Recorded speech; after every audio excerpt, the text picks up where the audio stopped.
Miss Janice Engel, the producer-director of my favorite documentary going to AFI Docs, Raise Hell, The Life and Times of Molly Ivins. How are you, my dear? I'm wonderful, and thank you for that wonderful intro. Wow. You deserve all of that. You really do. Molly Ivins is talking about, through clips in this documentary, the same freaking issues that we're dealing with right now. Mostly the fact that our First Amendment is kind of up for grabs right now. And I love how much journalism has shifted since the time she came onto the scene in the late 60s with her column and making all these TV appearances to what it is now. It's much more digital. How do you think, if she were alive today, would have adjusted to the way journalism and the ways that news is disseminated mainly by Twitter is happening today? Molly Ivins was Twitter ready back in the 80s. She said, I'm not anti-gun, I'm pro-knife. We had a local congressman here, that man's so dumb, his brain, that I think we're going to have to water him twice a day. She also said about Dan Quayle, I swear if you put that man's brain in a bumblebee, it would fly backwards. She said so many one-liners. And so in the Culture War speech in 1992, the Republican convention, Mr. Buchanan had a speech. Molly said about that speech, I'm sure many of you were dismayed about Mr. Buchanan's speech. And personally, I think it probably sounded much better in its original German. How do I think she would be now? I think she would be just absolutely brilliant. And I think that her comments would be so acerbic. She's a satirist. She would go after the jugular and take immaculate aim. So her knife would go in and you wouldn't even feel it. She would have, like I said, dined out on He Who Shall Not Be Named, the Orange Cheeto in the White House. She would have dined out on him for breakfast, and I think she would have gotten his goat. I love that you called him the Orange Cheeto, honey. I call him Mango in Chief. My big moniker is He Who Shall Not Be Named. Yeah, he's a hot mess. I don't even want to give him any airtime. This played at Sundance, and I'm so sorry that I missed it there. I love the fact that you have a tendency to lean toward people in your filmmaking that are unapologetically themselves. You did a doc on Jackson Browne called Going Home, and you're doing Molly Ivins. What is it about these types of people that draws you to them? And also, why you did a biopic type of documentary on Molly Ivins as opposed to just a straight up documentary? I'm always attracted to outsiders, and I'm always attracted to those who have the courage to speak truth to power and truly stand up for those. I think those roots come from who I am. I'm an outsider. No matter how much I've always wanted to belong, I never have. The film business is like high school, and it's like kind of makes me bristle at times. But it's that being able to really unabashedly speak truth. It takes a certain kind of maverick. And that spirit is so important, because otherwise, when you don't speak truth to power, when you don't stand up for those who don't have a say, we all get trampled on. All of our rights get trampled on. It's so in my being, who I am. So it's funny, when I started doing Molly, there's so many parallels that I found about, both bucking patriarchal authority. And Kay Northcutt says in the film, Molly basically, hated anyone who would kick a cripple. I was always the kid who would befriend the other kid in the playground, usually a girl who was overweight, that everybody would make fun of, and I would go out of my way to be her friend. I would go out of my way to be the first person to take a new kid who came to school and show them around. So that's in me, that sense of unfairness. I hate injustice. I hate unfairness. I hate unfairness. I'm right there with you on that page. The thing that I love about the AFI Docs Film Festival, and I said that this is one of the reasons I like to go there, is that it totally focuses completely on documentary film, which is totally my jam. One of my favorite things, because I feel like it's historical cinema. You always walk away learning something new about a person in America or not in America that you didn't know before, or an event. It's just historical cinema from my point of view. More often than not, at least 2 or 3 of the documentaries that screen there end up either getting nominated for an Oscar or winning an Oscar. Earlier this year, it was Period, End of Sentence. I'm going to keep my fingers crossed for Molly Ivins, because I think she deserves it. Oh, thank you. Thank you. The timing couldn't be better as we are going into the swing for the next big election, and this film is a call to action. It will hopefully spur her beloveds, her constituency, but all their children and grandchildren, get the word out, millennials. Is somebody in, I think, the Austin American Statesman or the Austin Chronicle said this is a gift to the online generation. Molly is quippy. She's brilliant. And whenever I show it to my students who are millennials, they're blown away. And I teach students from all over the world. They're blown away. Who is she? How can we go see her? And they're shocked when I say, she passed away in 2007. But her words are relevant. And they say, yeah,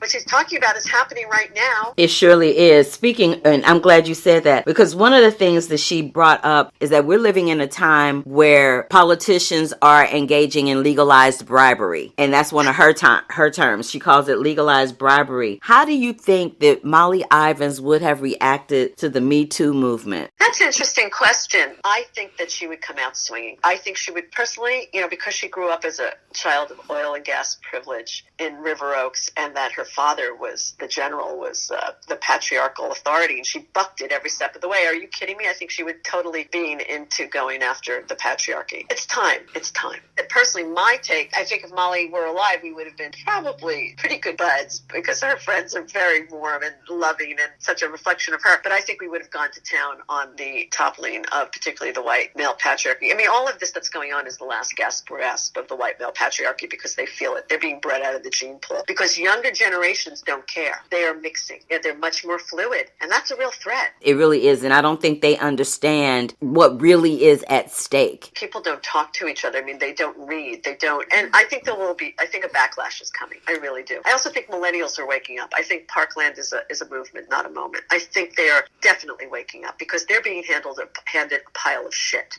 Yeah. And they can't afford to live on their own. They can't even afford to have a normal, starter apartment in major cities. It's astonishing, the level of greed. So I do think that the pitchforks are raised. Yeah, the haves and the have-nots. And unfortunately, you destroy the middle class, you destroy the democracy. A healthy middle class is a healthy democracy. Absolutely. Robert Reich has said that numerous times, and he's done this on his speeches on Facebook. Absolutely. I wanted to swing it back around to the music. Well, thank you for that. Music is a very, very big part of all my films, and I've made a lot of music documentaries. Music is the soundtrack to your life. If I can get the audience to connect because it's a personal thing through the music. I started thinking about the music when I started this 6.5 years ago. I have these files, and I collect, because I was also, a director, editor, and I've always need music. I need music. It gives a scratch. So I had tons of Texas-centric scratch music, and that's what I wanted, and that's what I got. I put that out there. I had friends saying, listen to this, because I've made lots of music docs. I had a couple of friends who are total audiophiles and would send me really great stuff that maybe I'd never heard. I knew I had to have Booker T and the MGs. I couldn't afford to have Green Onions, one of the greatest songs ever written, but I got a Booker T song in there, which is fantastic. To me, it's the soundtrack to your life, and if I can connect you through the music, because that song was something you heard coming up or whatever it was, you're emotionally going to automatically be connected to the music. And Molly was Texan, and so I think having a Texas-centric soundtrack was really important, including my composer. So Ian Herbert is my music supervisor, and he liked to say kick ass and took names and found me stuff to replace scratch music. That is fantastic. But the composer, Ethan Grushka, has been named the singer-songwriter of his generation. He's got 3 albums out. He's brilliant. He and his sister had a traveling band. They toured. He has done composing for me. I have a Holocaust education program, and he and another writing partner did original cues for us for What We Carry, my Holocaust education program. He has in his DNA. He comes from I'm not going to say who, but people can look up who Ethan is. He comes from a long line of, I would say, brilliant composers. He is brilliant. I am fascinated now. Now I have to find out who Ian's lineage is. You've got me all intrigued. Ethan Grushka. I'm going to look him up. I've told people my opinion about why they should watch Raise Hell, The Life and Times of Molly Ivins. But for those people that didn't hear that, for those people who are just tuning into this conversation, what would you, as the filmmaker, want to tell people the major reason why they need to check this documentary out, especially when it's released on Magnolia Pictures later on this year?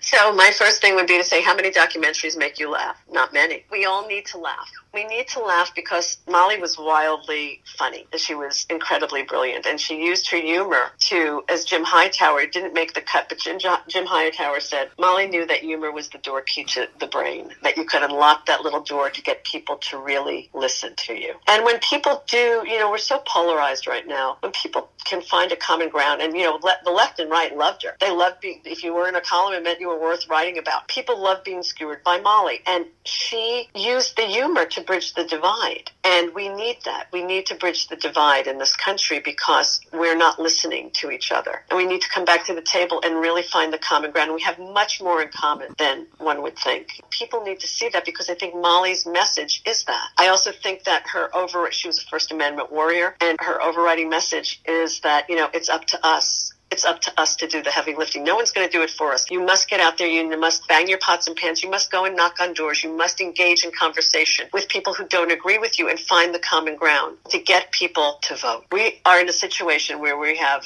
a demagogue who's very dangerous, and there are corporate powers who are supporting it even though they know it's not right. I truly believe that. But the greed is so deep-rooted. And we are much bigger than those few people who have that power. And it's the people who don't vote is why this happened. So the overriding message is vote. Yes, we have a two-party system. It's a republic. It doesn't always work, but it's our system. And we must all take part in civics. They don't teach civics anymore in school. I'm hoping that this film will become it's going to have an educational platform, not only for journalists and journalism, but also for civic responsibility. It is up to us. It's we the people.